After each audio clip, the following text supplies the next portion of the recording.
नागपूरच्या काटोलमध्ये शरद पवार यांच्या पक्षाचे नेते आणि राज्याचे माजी गृहमंत्री अनिल देशमुख यांच्यावरती काल रात्री हल्ला झालेला। या हल्ल्यात ते जखमी झालेले, त्यांच्यावर उपचार सुरू होते। आज त्यांना डिस्चार्ज मिळालाय। मात्र या घटनेवरून आता सत्ताधारी आणि विरोधक दोघांमध्ये आरोप प्रत्यारोपांच्या फैरी झडू लागल्यात।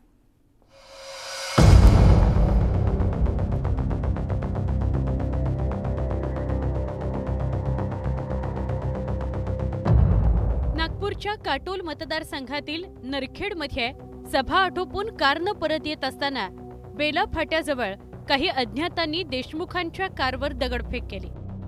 या दगडफेकीत कारमध्ये बसलेले अनिल देशमुख जखमी झाले।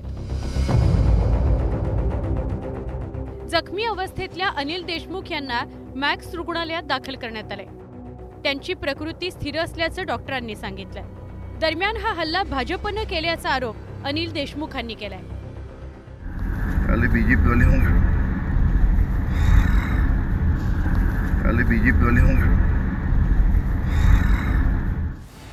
नागपुरातील या हल्ल्यानंतर आरोप प्रत्यारोपांच्या फैरी झडतायत। अनिल देशमुखांची ही स्टंटबाजी असल्याचा आरोप भाजपने केलाय।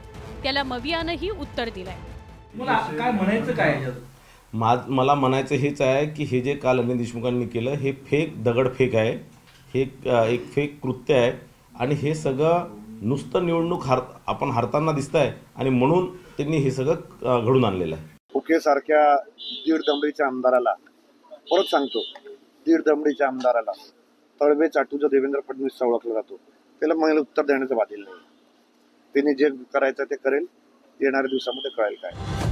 अनिल देशमुख यांच्यावरील हल्ल्याचा मवियानं निषेध केलाय। यातून सत्ताधाऱ्यांवर आणि विशेषतः गृहमंत्री देवेंद्र फडणवीसांवर निशाणा साधण्यात आलाय। मुंबईमध्ये माजी मंत्री बाबा सिद्दीकी यांची हत्या होते।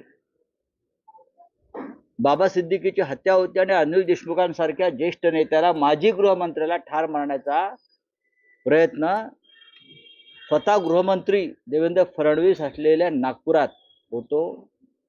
या राज्यातल्या कायदा सुव्यवस्थेचे निघालेले झेंडवरे आहेत आणि त्याला जबाबदार मेंदे सरकार आणि गृहमंत्री देवेंद्र फडणवीस आहेत।